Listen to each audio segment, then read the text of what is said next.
Hey guys, today I'm going to be talking about the fact that I finally got around to watching the 1995 adaptation of Pride and Prejudice.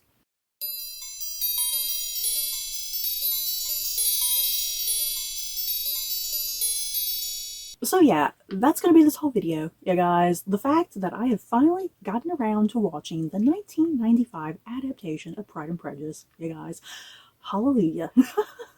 Seriously, why is it taking me this long to watch the 1995 adaptation? As much as I love Pride and Prejudice. Here's the thing. I've always wanted to watch this miniseries adaptation, but I just never had the access to it. You know what I mean?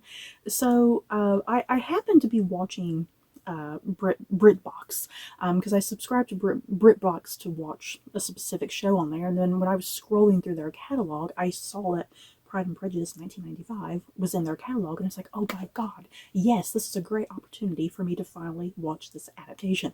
So I took advantage, watched it, and I gotta say, I love it. I see what all of the hype is about, you guys, because I have heard nothing but amazing things about the 1995 adaptation, that it's people's favorite adaptation, their favorite version, and I can see why.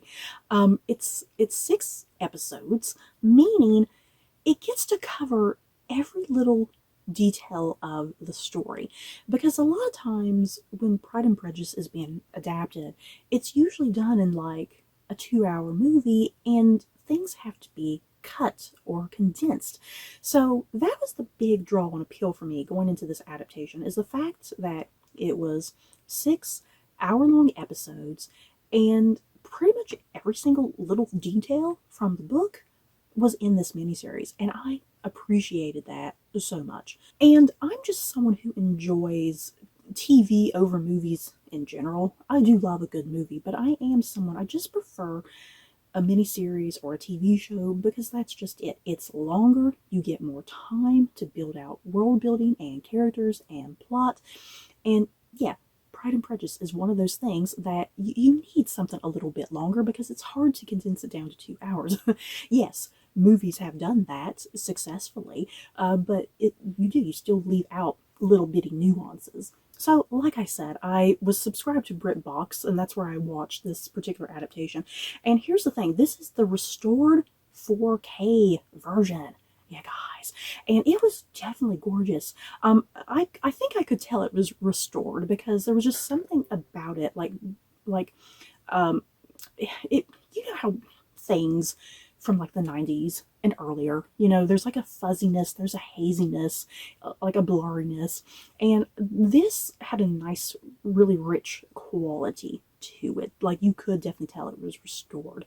So yeah, this restored version that I watched, because it said it was for the 25th anniversary, it definitely looked gorgeous. I think the sound was an issue that I had with, because I had to like skyrocket the volume while I was watching it, because normally I keep my volume at a certain level and it's perfectly fine for any given thing that I watch. But yeah, for this I did have to skyrocket the volume up quite heavily because I was having a hard time hearing. So yeah, the picture looks great, but the volume, yeah, it did kind of suffer a little bit. But once I got it up to where I needed it to be, it was perfectly fine. So yeah, Pride and Prejudice. Do I really need to give a plot synopsis? I put a plot synopsis on here. I don't know if you really need one, but you know what? I'll just go ahead and do it anyway, in case you've never seen Pride and Prejudice.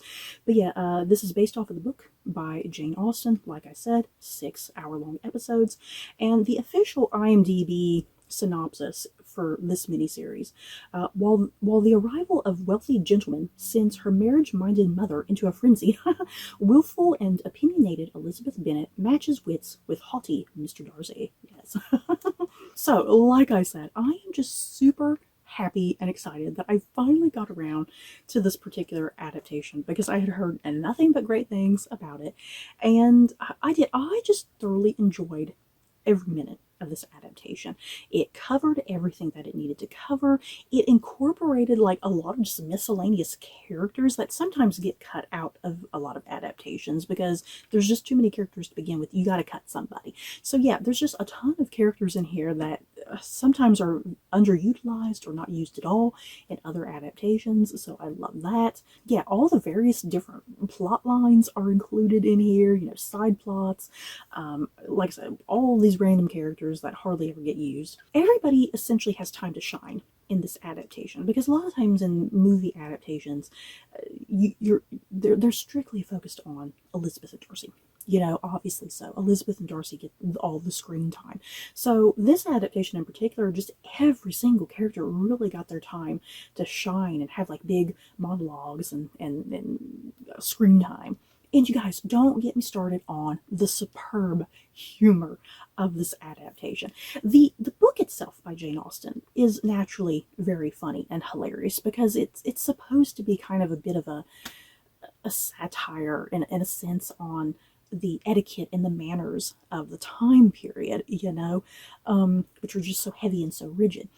And this adaptation, I think, just really captures that wonderful sense of humor that is in Jane Austen's original book, because there were just so many occasions while I was watching this miniseries that I was literally laughing out loud.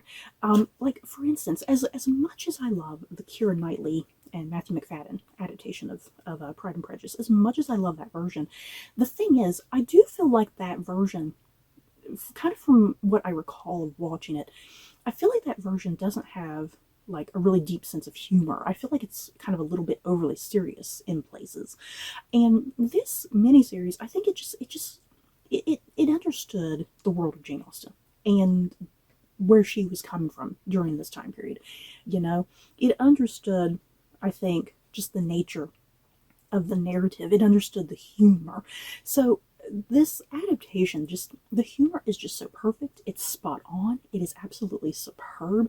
It, like I said, it literally made me laugh out loud on numerous occasions. I also really liked the directing of this adaptation. Beautiful, gorgeous directing, cinematography, the costuming in particular, just so natural, I think.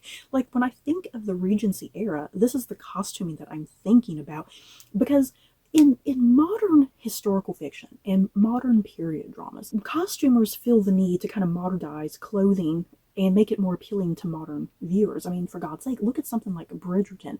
The clothing and costuming on Bridgerton, it's the Regency era. It is pretty, but the thing is, it is so massively historically inaccurate, you know?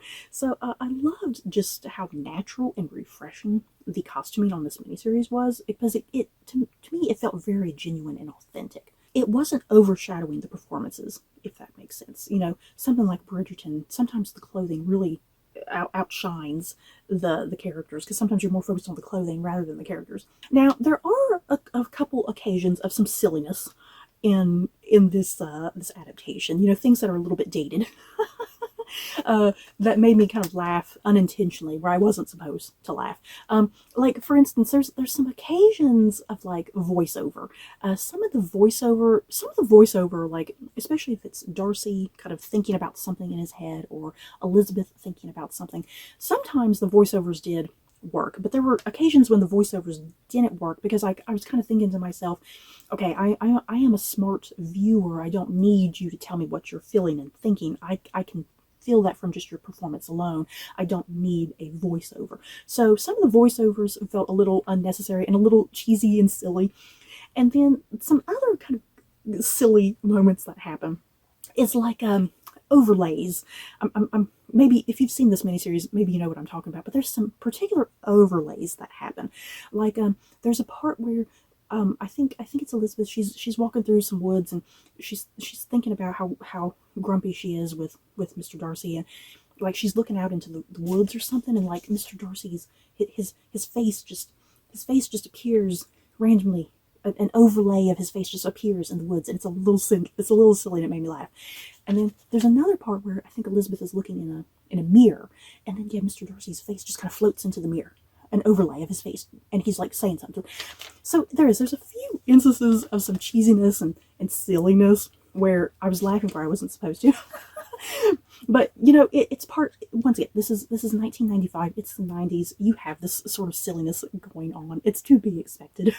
So just to run down this cast list really quickly, just some highlights. We have Jennifer Eel playing Elizabeth Bennet. Jennifer Eel was just so perfect in this. She really is Elizabeth Bennet, I think. I've always really liked Keira Knightley as Elizabeth Bennet, but I think Jennifer Eel is definitely my new favorite. I think Jennifer Eel, she really captures, I think, Elizabeth's, her playful side, you know, her playful side and her fun and silliness, her wit and sarcasm. I think she has such a great sense of sarcasm that she'll kind of just say. um, yeah, I just really loved her performance. And then we have Colin Firth. Obviously, Colin Firth as Mr. Darcy. I understand the hype now, you guys. Oh my god, I loved Colin Firth as Mr. Darcy, you guys. My god. I've heard, you know, I had never seen this adaptation, but I had heard so much about the infamous lake scene where he jumps into the lake and then he gets out and he has like this white flowy shirt that's just completely wet, and him and Elizabeth run into each other and she's all like, oh my god, this is so inappropriate, oh my god, but I can't stop looking. I love that whole sequence. I get the hype now. And I think Colin Firth really kind of got who Mr. Darcy is as a character. Mr. Darcy, he's at his core, I think Mr. Darcy, he's just an introvert. You know, he's an introvert. He doesn't really like talking to people. He doesn't really like socializing. He hates all the BS that comes with his social position. You know, he hates that women just throw themselves at him because he's rich.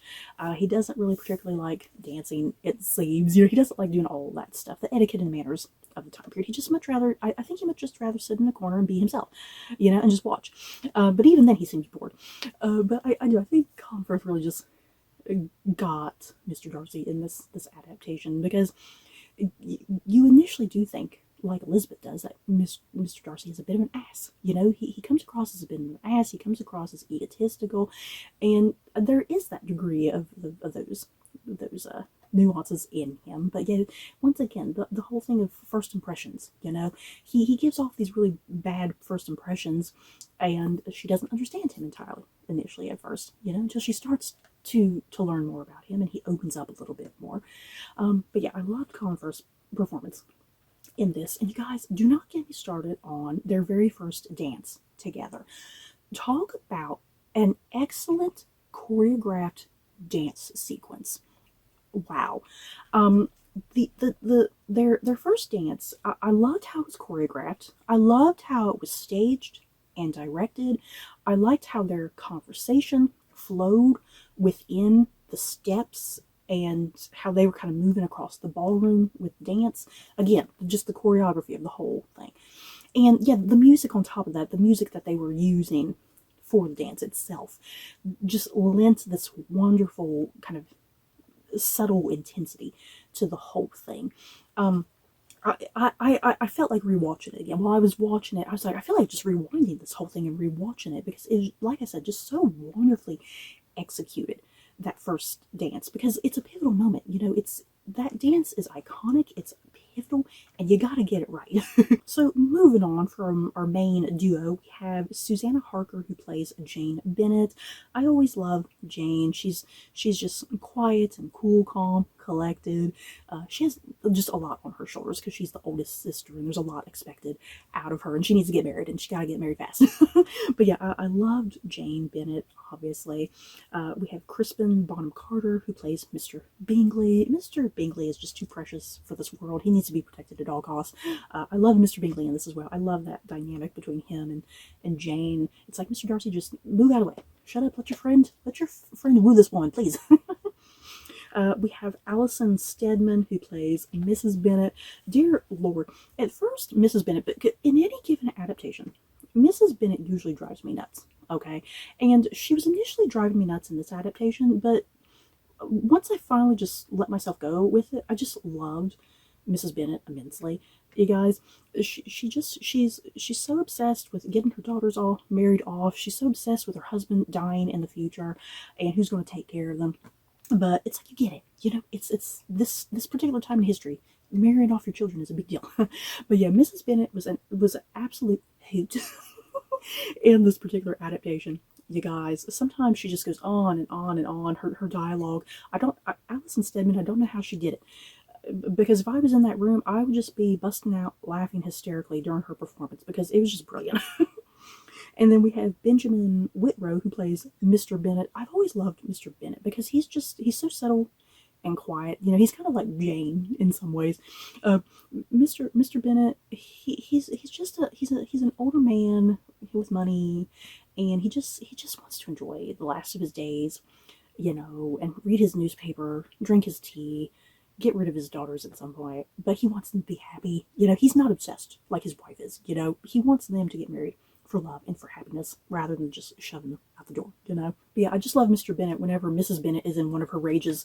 I love Mr. Bennet over there, like, just, you know, reading the newspaper, drinking his tea, listening, or not listening. And then we have Adrian Lucas, who plays Mr. Wickham. You know, Mr. Wickham is always one of those kind of love-hate characters because it's a role. Mr. Wickham is one of those roles. People are going to hate you. But yeah, I've always really kind of had this love-hate relationship with Wickham because he is kind of one of the most interesting, flawed, nuanced characters, I think, in the whole book. Strangely enough, you know, there is this villainous aspect to him. And yeah, I liked this guy playing Mr. Wickham. I don't know if I would say he's one of my favorites of Mr. Wickham. Matthew Goode. You guys, did anyone watch the Death Comes to Pemberley miniseries? Matthew Goode as Mr. Wickham, my everything. He is Mr. Wickham, I think. And then we have Julia Swaha. I'm not sure if I'm pronouncing her name correctly. She plays Lydia Bennet. I adored Lydia in this adaptation. Lydia, again, kind of like Mrs. Bennet, is one of those characters that can easily get really irritating. But I think the actress playing Lydia in this, she knew what she was doing and when to hold back and when to just let go and go completely free with Lydia. You know, Lydia's a rather tragic character in some ways. She's so stupid. She is so stupid and ignorant and naive and kind of getting herself into predicaments that she doesn't entirely understand. You know, but at the same time, she's a young woman. You know, she's a young woman who just wants to have fun and get out there. And yeah, here's her older sisters who I think in her eyes, she feels like they're impeding her future happiness because they're not married yet, and she's ready to go off and get married, you know, but she needs her older sisters to go get married first, you know. And then we have Anna Chancellor. Yeah, guys, oh my god, I didn't know Anna Chancellor was in this adaptation until I started watching it. She plays Caroline Bingley. I am a huge fan of Anna Chancellor, you guys. Oh my god. That woman has aged so gracefully. I watched her in something recently this year. I can't remember what it was. But yeah, Anna Chancellor because how old is she? I'm thinking she's probably in her 60s. She's got to be in her 60s. Anna Chancellor has got to be in her 60s. She's either in her late 50s or her early 60s. But yeah, Anna Chancellor her age, she has taken care of herself. She looks amazing. Yeah, I always love her performances and everything that I've seen her in. And yeah, she just worked so delightfully wonderful as Caroline Bingley. Caroline is just such a bitch, you guys. And I love her for that. Yeah, Anna Chancellor is just, she craves those type of roles. You know, she's so good at them. And then we have David Bamber, who plays Mr. Collins. Mr. Collins was great. Oh my god, I loved him. Maybe one of my favorite portrayals of Mr. Collins, to be quite honest. Oh lord, Mr. Collins, him was just always going on about Lady Catherine de Bourgh. You guys, poor man. He just wants to impress so much. He wants to seem much more grander than he is. He wants to have like, hey, I have all these great connections and whatnot. But yeah, Mr. Collins was fantastic in this adaptation. We have Barbara Lee Hunt as Lady Catherine de Bourgh. Her performance was fine. I liked it. There's just something about Judi Dench, you guys. Judi Dench in like the Keira Knightley adaptation. I just really like Judi Dench's just stern cold-heartedness in that particular adaptation. But yeah, Barbara Lee Hunt, I liked hers in this as well. Like I said, I just kind of wanted to run through the cast really quickly, just highlight everybody. I didn't want to really get into too many specifics, but yeah, this is probably seriously my new favorite adaptation of Pride and Prejudice. Like I said, I've heard a lot of people say this is their favorite. I get it now. I understand the hype and why this is everyone's favorite. And I think it really does. It boils down to the fact that this is 6 hour-long episodes. You know, it's hard to condense Pride and Prejudice down to 2 hours when there's so many characters, so much plot, so much kind of going on. So, yeah, I really thoroughly enjoyed this adaptation. This cast was just absolutely remarkable from start to finish, and I am just so glad I finally got around to it. So, you guys, that is it for my thoughts and feelings on the 1995 Pride and Prejudice adaptation. Hallelujah, I finally made it. Let me know your thoughts about this adaptation down below. Do you love it? Do you hate it? Let me know. So, that's it for this video. Don't forget to like, comment, and subscribe. And if you like this video, you may like these other videos. Bye, guys.